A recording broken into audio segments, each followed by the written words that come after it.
เอาพี่น้องถือว่าเป็นวันสำคัญของรัสเซียอีกวันหนึ่งพี่น้องเขาก็ยักมาถ่ายเพื่อเป็นให้ทางบ้านได้รับชมว่าอยู่รัสเซียคนก็มีกิจกรรมในหน้าหนาวการเล่นสกีพี่น้องจะออกไปแล้วก็มืดหน้าหนาวแล้วก็ชิมันบุญที่ยิ่งใหญ่ของรัสเซียอีกครับพี่น้องคือบุญวันไซสนะของรัสเซียมันจะฉลองอย่างใหญ่เลยใหญ่กว่านี้อีกพี่น้องถ้าฮอตมือนั้นเดี๋ยวชิถ่ายให้เบอร์อีกพี่น้อง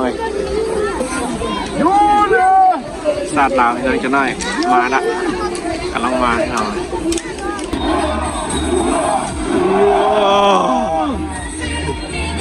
ถือว่าเป็นโอกาสดีๆพี่น้องได้มาถ่ายเพราะว่ามีสาดลาวเขาได้มาโฮมได้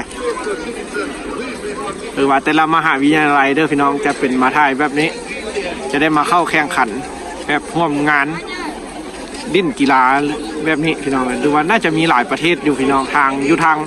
โอรุปนี่แบบอยู่เมืองหนาวมันจะได้มาแบบนี้พี่น้อง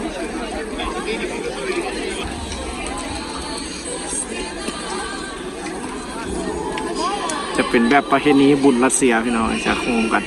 เขาก็ได้ถือโอกาสได้มาถ่ายพี่น้องแล้วก็มีคนลาวซาดลาวเขาไม่ได้มาโฮมเลยนี่คือสาวปาเชียข้าเจ้ากันลิ้นนำได้พี่น้องบายบายผู้สาวรัสเซียถ้าเขาฆ่าเขาก็ไปลิ้นไปหัวน้ำเพิ่นพี่น้องรัสเซียเขาเจ้าใจดีแท้ๆได้พี่น้องเพิ่นบ่ได้แบบเวียดสัญชาติบ่เวียดอย่างใดพี่น้องเขาจะเพียงแต่เขาแบบโบกล้าเข้าไปหาเพิ่นแบบคันว่าเขาอยากไปล้มไปลิ้นนะเพิ่นลิ้นน้ำพี่น้องไอ้คนรัสเซียแต่ว่าแบบสำหรับเขาได้มาอยู่นี่พี่น้องเขาก็รู้สึกได้พี่น้องว่าการได้ไปตลาดบ่ได้ไปห้านไปอย่างพี่น้องได้โอ้ลมน้ำอาจารย์แต่ละคนเพิ่นก็รู้สึกแบบใจดีพี่น้องไอ้สิ่งใดเขาบ่ฮู้หรือว่าสิ่งใดที่เพิ่นแบ่งปันได้เพิ่นก็แบ่งให้เขาพี่น้องภาษารัสเซียถ้าผู้ใดสนใจก็ให้มาว้าเปิดละเดี๋ยวว่าคนเปิดแล้วพี่น้องจะได้กะสิเริ่ม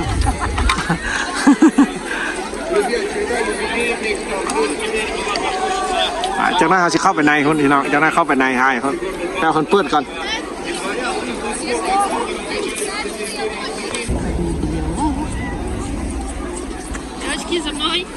โคตรคักพี่น้องเลยเดี๋ยวสิพาให้แล้วก็ตอนขี้ให้เบิ่งพี่น้องเลยโคตรหลายขนาดตอนนี้งานกิจกรรมฤดูหนาวพี่น้อง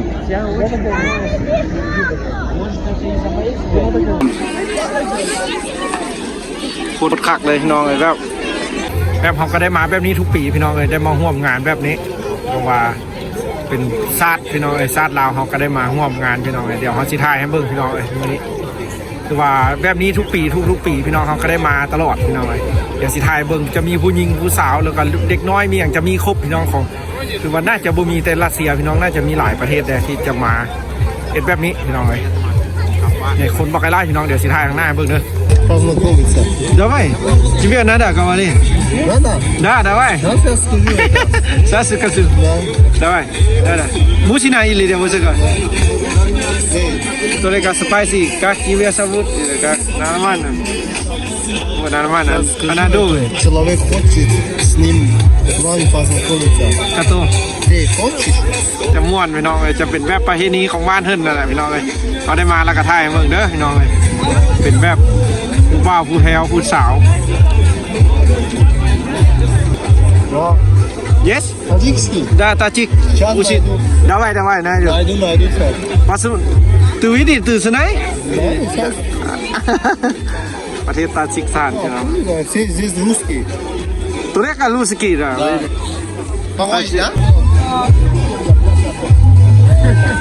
สาวรัสเซียให้หน่อยซ้อม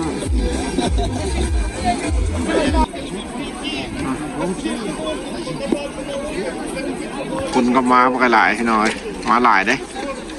ส่วนใหญ่จะมี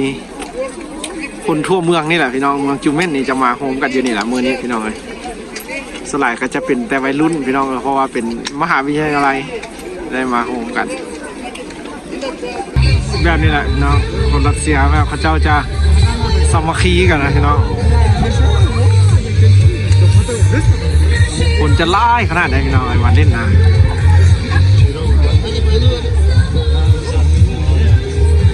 ละมหาวิทยาลัย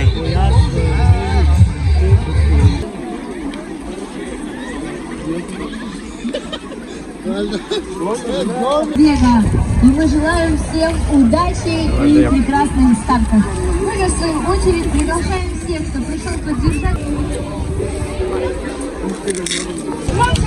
เอาถ้าตอนหับคนลาวพี่น้องกำลังสิมา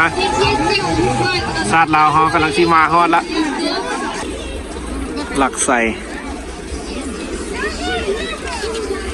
แข่งพลหอบพี่น้องแต่เราเพียนคนทางจะโบพอกันคนหลายโคตร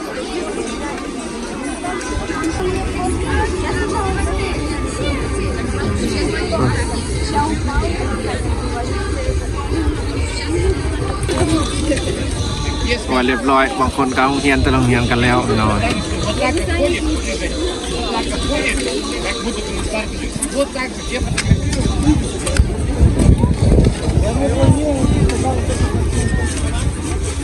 เรียกว่าเป็นกิจกรรมของรัสเซียพี่น้องแข่งแบบเป็นพิธีพิธันเป็นบุญประเพณีพี่น้องผู้ละหอบแล้วอย่างกันแล้วแข่งหลายก็ไม่ได้คนมันหลายพี่น้องพอได้แข่งแล้วเราก็จะออกทางนี้พี่น้อง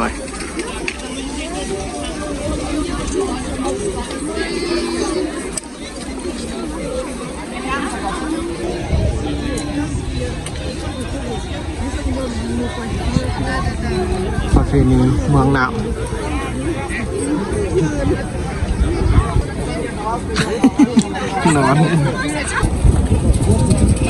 นอนเล่นหิมะเลยคนหลายไทยหลายวะพี่น้องได้คนละครอบแล้วเนี่ย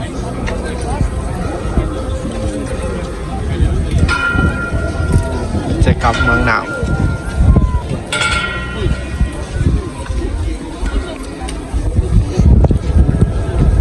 อันนี้เป็นเส้นใสตัวนี้นะจุดนั้นนะเป็นบอลเปิด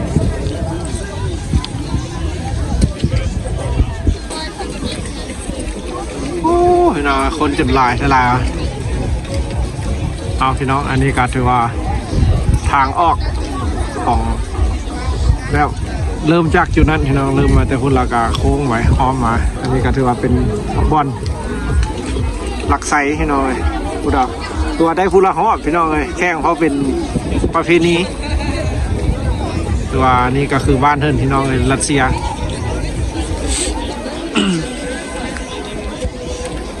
พูดคนลาวยังอยู่พูดพี่น้องคนลาวยังอยู่เบื้องนั้นจะน้อยไปเด็กเปิดละนี่เนาะ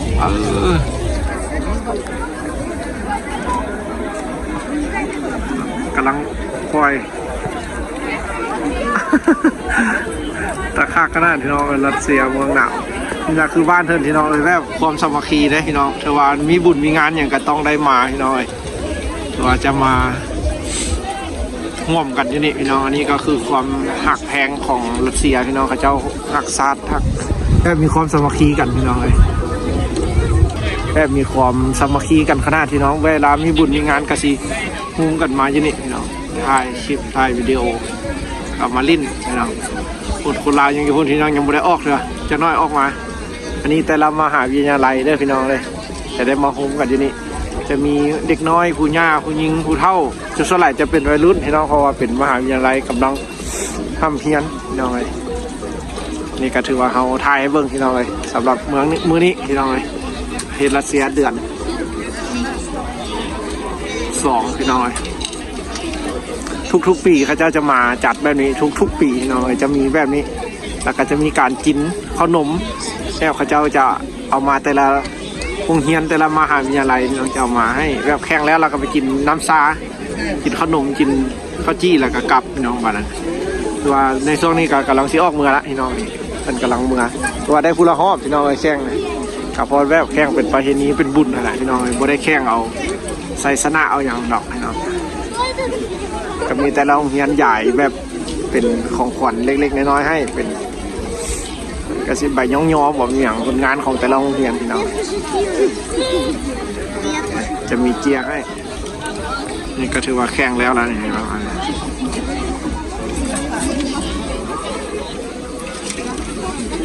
เอาเดี๋ยวเขาจะถ่ายเบิ่งยาวๆเลยพี่น้องคนหลายอีหลีได้จนแวะจน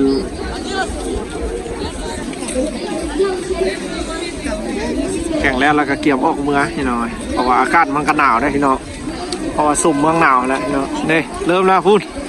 ออกแล้วพี่น้องคนลาวนะเริ่มแล้วพูดเฮียนเขาว่าอย่าไล่เขาออกแล้ว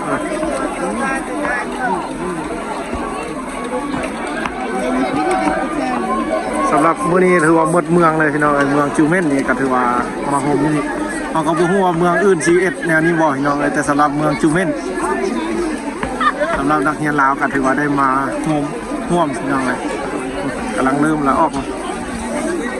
ถือว่าพี่น้องครับชมได้เพราะว่าคลิปนี้เราได้ครับอนุญาตเพิ่นมาถ่ายแล้วเด้อพี่น้องเลยถือว่าครับชมบ่มีหยังพี่น้องเลยถือว่าฝากไลค์ฝากแชร์เพื่อเป็นกำลังใจให้ก็ได้พี่น้องสำหรับนักเรียนลาวเราเป็นผู้มาถ่ายคลิปถ่ายอย่างให้ทางบ้านได้ครับชมพี่น้องเลยสำหรับมื้อนี้อยู่รัสเซียพี่น้องเลยอันนี้ก็คือเป็นบุญประเพณีของบ้านเพิ่นเด้อว่าการเล่นสกีว่าบ้านเพิ่นเนาะสำหรับหิมะพี่น้องเลยเว้าเรื่องความหนาวกับสิหนาวแบบนี้จะมีประเพณีจัดลิ้นกีฬาแบบนี้พี่น้องคือบ้านเฮาก็สิเป็นประเพณีลิ้นบุญวงฟืนวงไฟพี่น้องเลยนี่คือรัสเซียจะน้อยมาพี่น้องเลยจะได้ครับใบย่องยอจากโรงเรียนผู้ใดชนะผู้ใดติ้นได้ดี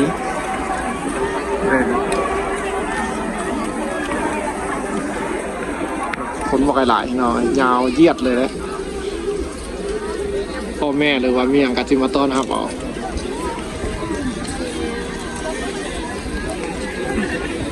คนหลายเลยเนาะข้างหลังเขาแห้งหลาย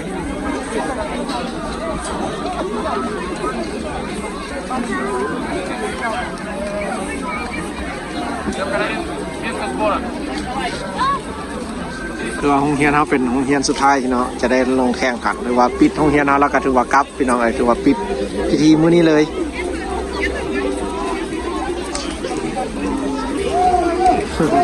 เสียพ่อแม่มาเสียลูกเสียหลานพี่น้องเลยอันเล็กอันนี้เขาจะใส่กันไว้แบบบอกให้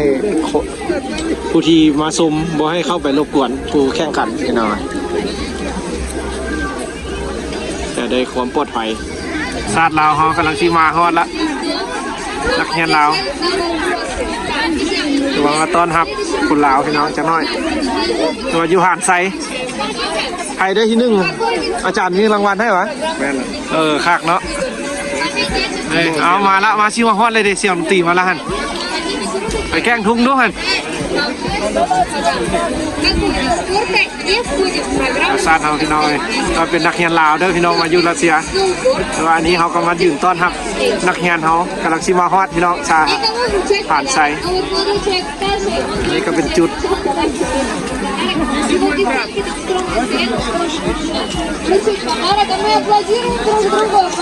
ต้อนเอาพี่น้อง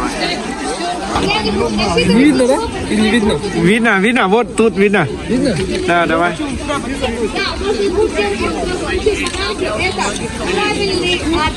Và ตอนนี้เขาก็มาห้ามนักเรียนพี่น้องว่าถ้าถ่ายไม่เบิ่งพี่น้อง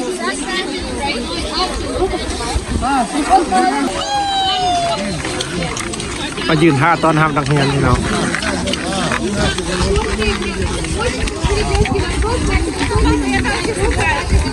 ว่าแบบนี้เลยพี่น้องคนรัสเซียพี่น้องคนรัสเซียสุดๆเลยเนี่ย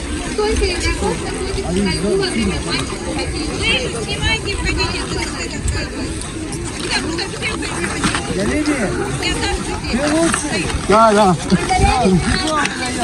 Первый. เอาพี่น้องถือว่าเขาสิได้จบคลิปทำนี้เด้อพี่น้องเพราะว่าแบตสิเบิดแล้วพี่น้องเลยเตือนละอันนี้ก็ถือว่าเขามาตอนเขาฮับคนลาวพี่น้องทุ่งไปฮับคนพี่น้องเดี๋ยวเราก็ถือว่ากลับบ้านวันนี้พี่น้องเลยถือว่าคลิปนี้ก็สิฝากไว้ซ้ำนี้พี่น้องเลยเฮียนลาวอันนี้ก็ถือว่าสดๆของคนรัสเซียพี่น้องเลยประเพณีบ้านเฮินเนาะถือว่าฝากติดตามไว้ในฤดูแล้งจังเบิ้งคลิปบุญที่ยิ่งใหญ่ของรัสเซียอีกพี่น้องวันชัยชนะว่าคลิปมื้อนี้ก็สิจบเท่านี้บ๊ายบายเจอกันใหม่พี่น้องมื้อหน้าเด้อถือว่าคนลาวมาฮอดละพี่น้องนี่